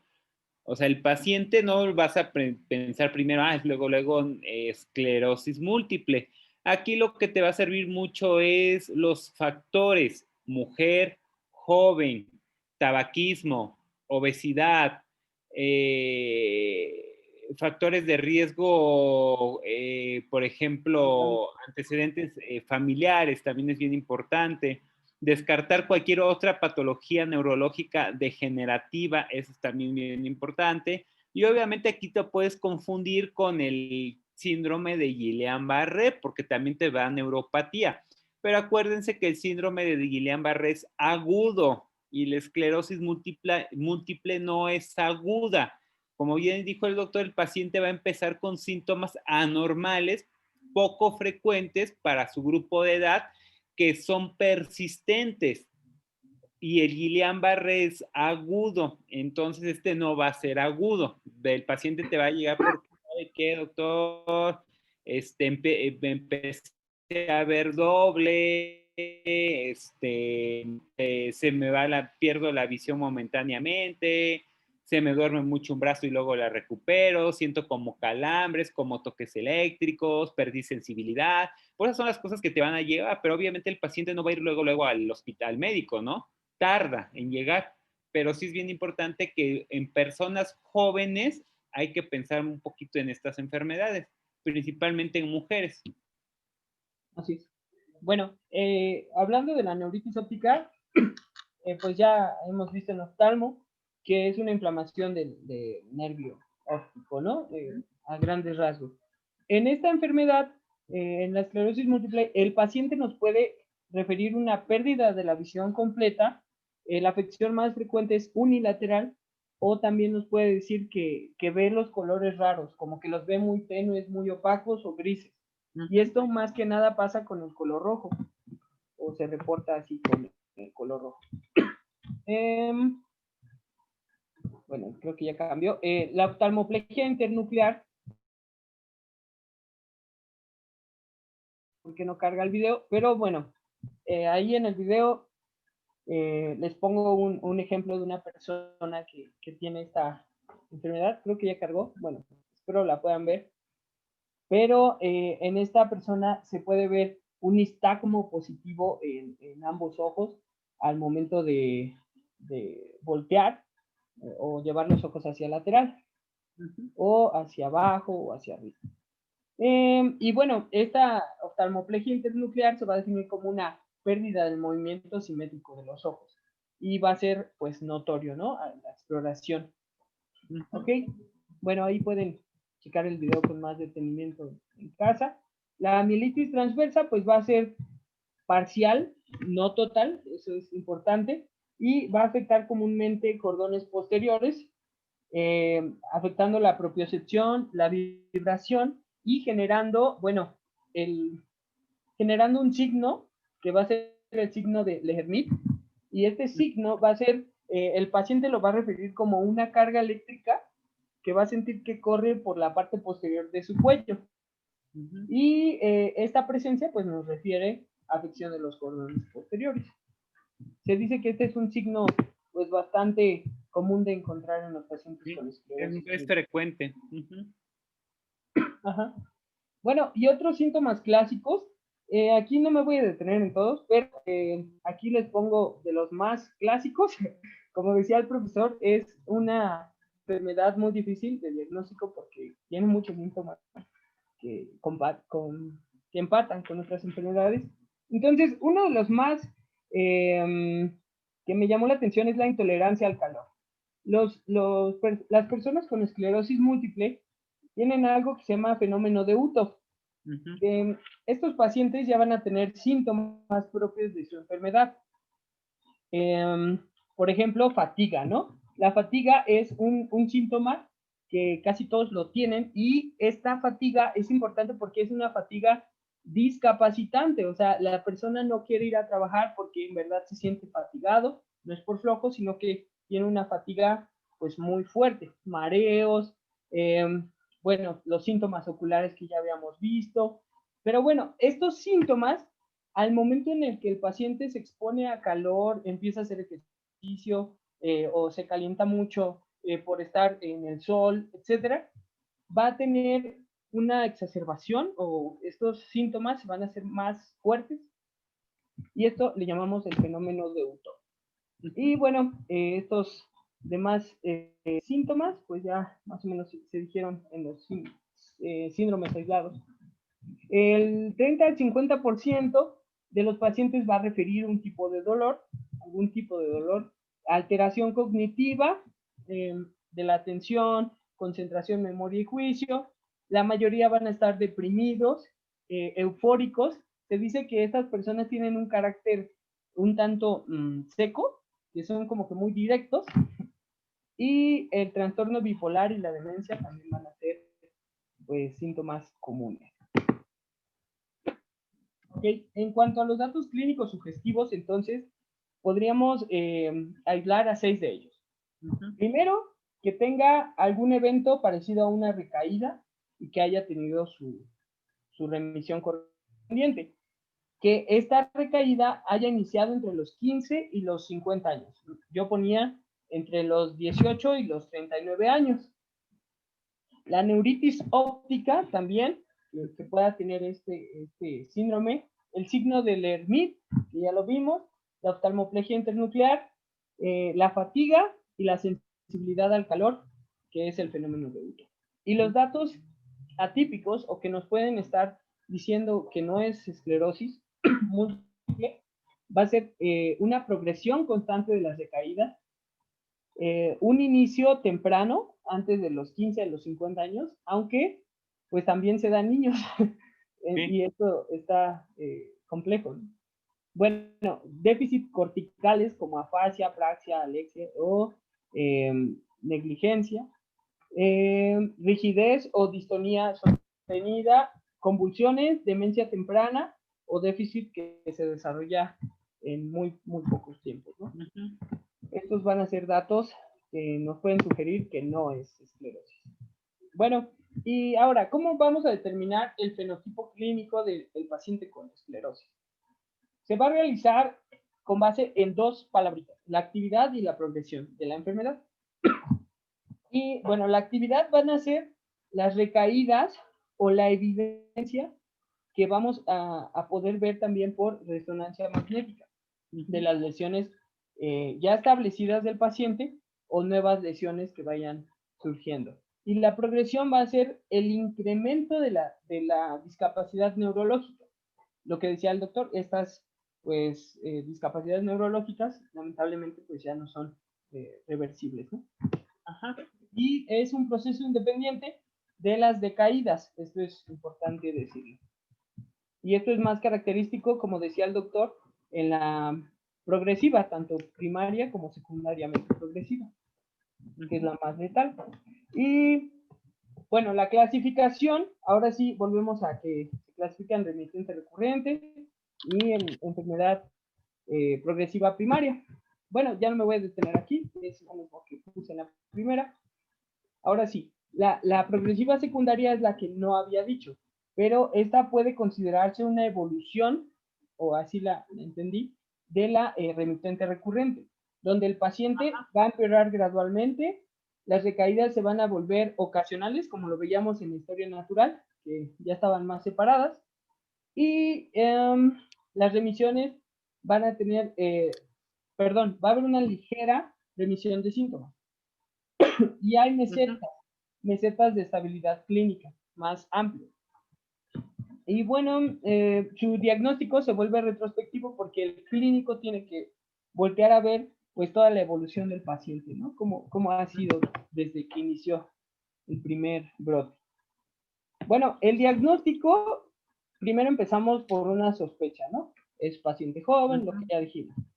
Y esta sospecha tenemos que acompañarla por, pues obviamente la historia clínica y la exploración física o exploración neurológica. Ya después de esto, pues van a venir las pruebas tanto de imagen, que es la resonancia magnética, la punción lumbar, la tomografía de frecuencia óptica y los potenciales evocados visuales.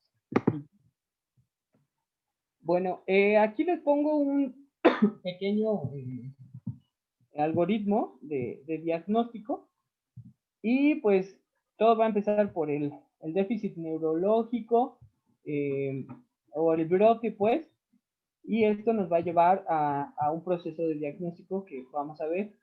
Y también es importante aquí, esto lo puse porque también la resonancia magnética, hay pacientes que no tienen ningún síntoma, pero por X cosa del destino le sacan una resonancia magnética y se dan cuenta que tienen datos que sugieren esclerosis múltiple. En este momento se tiene que hacer un seguimiento clínico y una nueva resonancia magnética en 6 meses. Es el único caso. Bueno, entonces vamos con la exploración neurológica en la que podemos encontrar lo que ya definimos como neuritis óptica, normalidades en los movimientos oculares, como lo son nistagmos pendulares, espasticidad, hiperreflexia o signos de Babinski. Aquí les pongo un video donde a esta señora tiene un proceso desmielinizante en el pedúnculo cerebral inferior. Bueno, no sé si se vea el video. ¿Me pueden decir si se ve? Sí. Ok. Bueno, pero aquí está haciendo el clínico, pues, la demostración de qué tan exacerbado está este temblor de Hons, que así se conoce. Y esta persona tiene mayor temblor en el lado izquierdo. Bueno, ahí lo pueden checar mucho mejor. Igual que como comentó mi compañero Daniel en el tema pasado, la escala de Kutzke, EDSS, así también se conoce, va a ayudar a determinar el grado de discapacidad que va a tener el paciente. Y esto también va a ayudar para ir midiendo qué tanto en el tiempo va a ir nuestro paciente perdiendo capacidad, pues, motora. Obviamente la otra era de Hughes, ¿no? Ajá. Pero la vamos a dividir entre del 0 al 10 y aquí va a haber intermedios.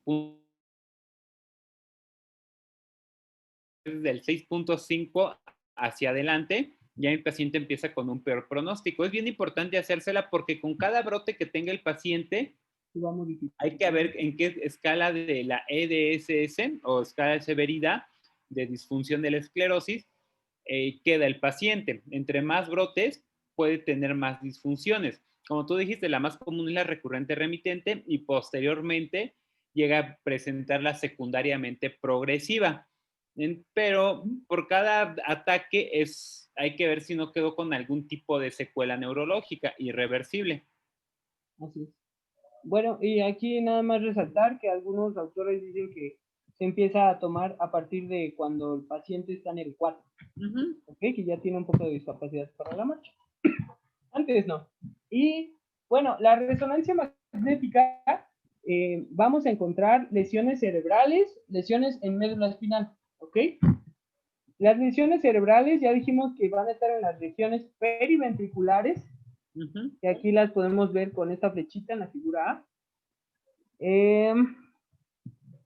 Luego podemos ver lesiones yuxtacórticas o pegadas a la corteza cerebral y infratentoriales también, en la imagen D.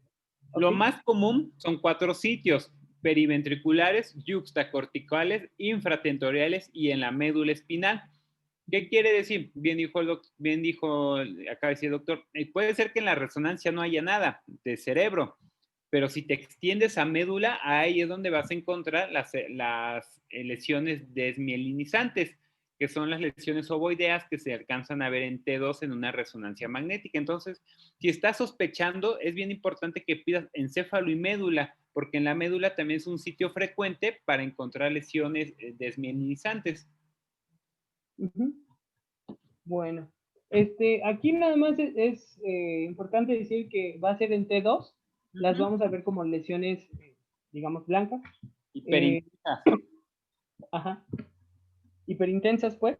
Y en T1 vamos a encontrar agujeros negros. Así se llaman. Exactamente. Ok. Aquí es importante, creo, los dedos de Dawson, que así se pronuncie, pues va a ser en una potenciada en T2 y pues igual, ¿no? Aquí se muestran periventriculares, yuxtacórtica y bueno, son los famosos dedos de Dawson. Son las mismas, ¿no? Ajá. Las mismas lesiones desmielinizantes que se alcanzan a ver en T2. Así es. Bueno, aquí nada más llama la atención la E, quiero que se centren aquí, que son pues estas mismas lesiones, pero los famosos agujeros negros. ¿Qué más? Bueno, las otras pruebas diagnósticas, la punción lumbar, vamos a encontrar presencia de bandas oligoclonales, va a haber diseminación en tiempo, cada que progrese la enfermedad, pues, y la apariencia de presión del líquido cefalorraquídeo suele ser normal, leucocitos 1/3 de lo normal, y pues ya. Los potenciales evocados visuales van a ser tanto potenciales evocados visuales, auditivos de tallo cerebral y somatosensoriales. Y estos en un 50 al 90% de los pacientes va a estar alterado. Y la tomografía de coherencia óptica, vi que se manda casi para hacer diagnóstico diferencial, pero provee de manera no invasiva una imagen de la retina con alta resolución. Por esto se prefiere mucho porque no es invasiva y tiene una reducción del grosor del 85% de los pacientes con esclerosis múltiple. Aquí es importante, la punción lumbar lo que vamos a encontrar principalmente es la presencia de bandas oligoclonales, que hay también que ver si nos las hacen, ¿no? Las bandas oligoclonales son secuencias o son restos, pues, de ciertas inmunoglobulinas, en IgGs principalmente, esas son las bandas oligoclonales. También podemos encontrar alteración en la celularidad, los leucocitos, etcétera, ¿no? Que por lo general ni están incrementados, pueden estar normales o disminuidos, nada más, pero lo importante son los dedos, las bandas oligoclonales, que son las que vamos a encontrar, ¿no?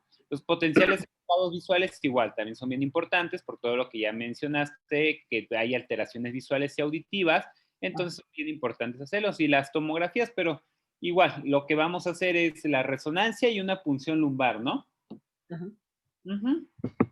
Ok. Bueno, ahora pasamos a algo importante, que son los criterios diagnósticos de McDonald. La revisión reciente fue en el 2017, pero están desde el 2001. Y estos criterios van a ayudar al diagnóstico casi meramente clínico, o iniciaron así, con un diagnóstico muy clínico. Entonces, si el paciente tiene 2 o más ataques clínicos, ya evidenciados, pues, ya sea con anamnesis o igual que nosotros chequemos, pues aquí realmente casi no hace falta de más, pero se pide o se recomienda, mejor dicho, que se mande a hacer una resonancia magnética, ¿ok? Si tiene 2 o más ataques clínicos, pero una antecedente claro de un ataque previo con una lesión en una localización anatómica distinta, en este caso, pues tampoco hay necesidad de otra prueba, pero también se recomienda la resonancia magnética. La cosa cambia cuando existen un número de lesiones con evidencia clínica que solamente existe una. De los 2 o más ataques clínicos, solamente hay una lesión con evidencia clínica, ¿ok? Y esto nos va a hacer que el diagnóstico sea un poco más difícil, porque va a tener una diseminación en espacio demostrada por un ataque clínico adicional en diferentes sitios del sistema nervioso central o por resonancia magnética. ¿Ok? Entonces vamos a tener que hacer la resonancia magnética a fuerzas.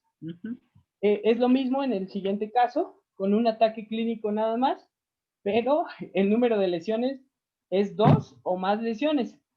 Entonces, vean aquí cómo es lo contrario a la pasada, ¿no? Y aquí hay una diseminación en tiempo.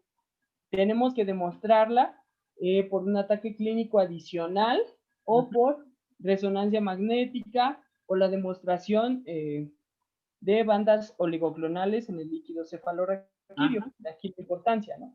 Entonces, ¿qué significa todo esto? Es decir, que si tiene un ataque clínico y tiene más de 2 lesiones, tenemos que esperar a que le dé otro ataque o adelantarnos a eso y irnos a las oligoclonales, que sería lo mejor. Exactamente. Y un ataque, De hecho, los criterios de McDonald's ya son más sencillos, ya nada más son 5 y los divide en lesiones de evidencia clínica y los diagnósticos, los demás datos, ¿no? Antes, los del 2010, que eran los previos a esto, que durante el 2010 al 17 se actualizaron hasta el 2017, eran más complejos, estaban un poquito más enredados, de hecho se hicieron más resumidos para hacer el diagnóstico clínico más fácil y más rápido. Ok. Y bueno, si tiene un ataque clínico y un número de lesiones de 1, pues se tiene que valorar la diseminación en el espacio y la diseminación en el tiempo. Esto demostrado por otro ataque o también demostrado por resonancia magnética, y también se tiene que mandar a hacer bandas oligoclonales. ¿Ok? Entonces cada vez se van aumentando los estudios que tenemos para tener una mayor certeza diagnóstica. Bueno, si no hay dudas con el diagnóstico, vamos con el tratamiento. El tratamiento, como todo tipo de tratamiento en todo tipo de enfermedad, va a tener objetivos, ¿ok? Y lo podemos dividir, por así decirlo, en 2 grandes grupos de tratamiento.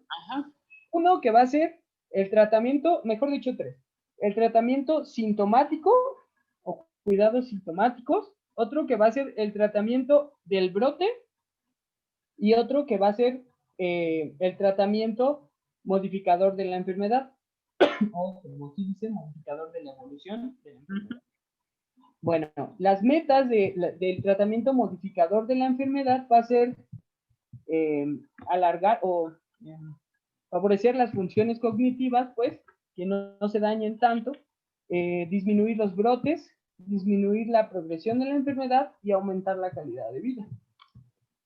El tratamiento del brote, pues, va a ser casi intentar, pues, aminorarlo lo más que se pueda en ese momento.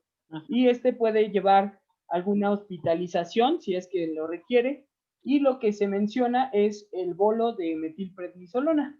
Con una infusión de Guillain-Barré, aquí sí, en los brotes, el tratamiento agudo de elección es el esteroide, y como bien acabas de decir, son los bolos de metilprednisolona en infusión continua.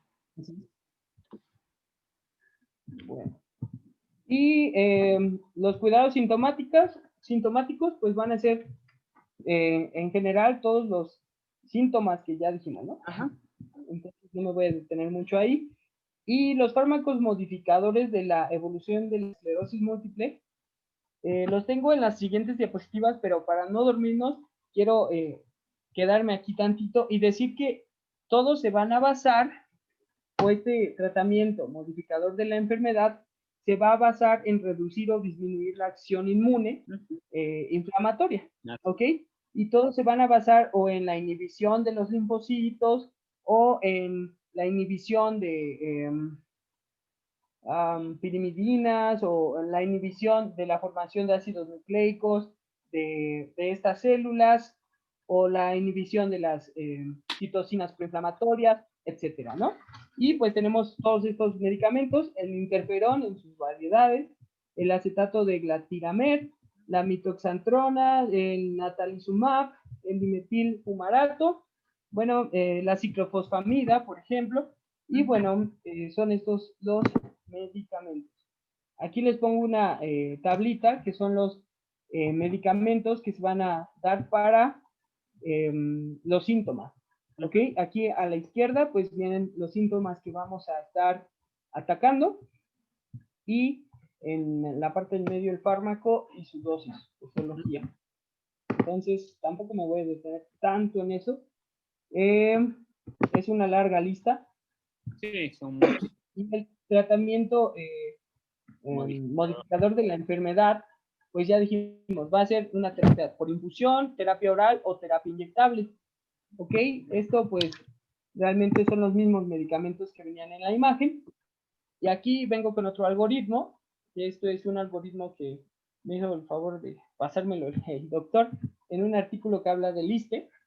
Ese es el tratamiento o el algoritmo que ocupan ahí en el ISSSTE.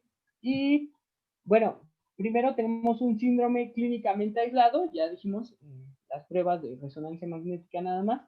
Y vean que todo empieza con beta interferón. El interferón beta. Ajá. Y esto, pues, ¿qué va a hacer el beta interferón? Pues va a promover el cambio de TH1, de TH1 a 2. Y también va a restaurar las células T reguladoras y va a inhibir la presentación de antígeno. Entonces, en pocas palabras, va a reducir los pasos de linfocitos. Perdón, también el interferón va a reducir el paso de linfocitos por la barrera hematoencefálica. Entonces, esto es importante. Y bueno, esto es una serie, la verdad, es bastante complejo. Aquí están todos los medicamentos y sus reacciones adversas. La mayoría, bueno, son muchos modificadores de la enfermedad, ¿no? Pero siempre de primera instancia, no se confundan, para los brotes es el esteroide, la metilprednisolona, bolos de 1 gramo en infusión continua por 24 horas hasta 3 a 5 días máximo, no más, ese es el bolo. Para los brotes, para ya el tratamiento de control, que es el tratamiento modificador de la enfermedad, aquí es donde ya empezamos con todos los que ya acaba de decir el doctor. Pero siempre hay que empezar por los interferones. Ya si no responde al tratamiento, ya vas escalando el tratamiento modificador de la enfermedad, pero la mayoría empiezas por lo del interferón beta, ¿no? Sí, así es, doc. Bueno, y en resumen, pues lo que comentó el doc. Ya por último, decir el pronóstico. La verdad yo creía, no sabía mucho de esta enfermedad, entonces yo creía que tenían un pronóstico demasiado malo. La mortalidad, la esperanza de vida es de 7 a 14 años menos del grueso de la población, ¿no? De la esperanza de vida del grueso de la población. Entonces, no es tanto. Y las principales causas de muerte de estas personas son infecciones. Obviamente estos medicamentos van a tener un efecto adverso que va a ser pues sí, no sé llamarle inmunosupresión, pero van a sí, la mayoría causan, hay algunos que son inmunosupresores y pueden asociarse a otras enfermedades, a otro tipo de enfermedades. ¿Vale? Ok, y bueno, otras causas son las respiratorias, una muy frecuente es el suicidio y las causas cardiovasculares. Así es. La progresión, según la escala que ya vimos, de la severidad de la esclerosis, va a ser 8% de los pacientes con una calificación de 0 a 3 a 5 años del inicio del primer brote, va a progresar a una calificación de 6 en 10 años. Y el 12% va a progresar a una calificación de 6, que dijimos que es ahí donde empieza la discapacidad verdadera, en 15 años. Entonces, pues no tienen tampoco tan mal pronóstico. Esto sí, con tratamiento. Y el buen pronóstico va a ser, bueno, le puse así, porque un paciente completamente funcional, con sus funciones neurológicas, claro, va a ser por 15 años, algo así, ¿no? O sea, 15 años de su vida va a tener, pues, una correcta Hay personas función. que no tienen, que están libres de brotes mucho tiempo. Sí. Pero entre más pasa el tiempo, como tú dijiste al principio, pueden debutar con un episodio recurrente remitente y en 15 años 10, 15 años no volver a tener ningún brote. Pero ya de ahí se puede desencadenar la secundariamente progresiva, ¿no? Que es la que la mayoría de las veces sigue de la recurrente remitente. Sí, así es. Y de hecho, el 15% de las personas que tienen evento único nunca en su vida vuelven a tener otra. El 17% de los pacientes con 10 años de progresión no tienen discapacidad. Entonces, obviamente con tratamiento modificador de la enfermedad. Sin tratamiento, pues el riesgo es ya de que te vuelva a dar un brote, pues es un volado, ¿no? Sí, claro. Y bueno, esto es mi presentación. Y no sé si tengan dudas, pero muchas gracias. ¿Alguna duda o pregunta? Bueno, como a la doctora le encanta preguntar de COVID y estas enfermedades, afortunadamente la vacuna de Pfizer, la BioNTech, que es una vacuna asociada a RNA,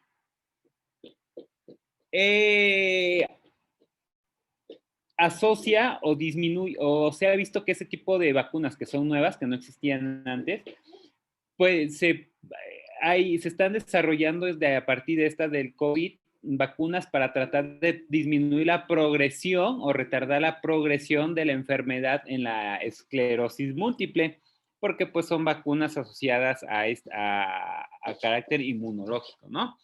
Entonces, y si también me va a preguntar la doctora si hay casos de esclerosis múltiple con COVID, obviamente sí los hay, pero también son pocos, no son frecuentes, ¿no? Aquí lo que tendría que ver es que el paciente con esclerosis múltiple, pues debute o tenga un brote asociado a enfermedad por COVID, ¿vale? Sí. Bueno, ¿dudas, preguntas? No. Bueno, entonces, a ratito, ahorita le mando un artículo de esto a Gabriela, ya que se los pase a ustedes, ¿no? De esclerosis.